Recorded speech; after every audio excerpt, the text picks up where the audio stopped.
ipaidam. Ay ilagay ko agrakayan, nasaan itin ang makapigsan. Kawilang itinay ultimate at tamang uminan, turugan at sa guro, isudi pang sabat na.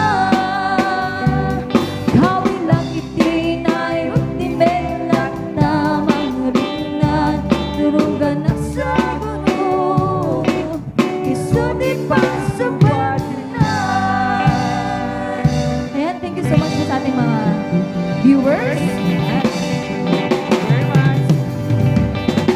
Please stand by sa aming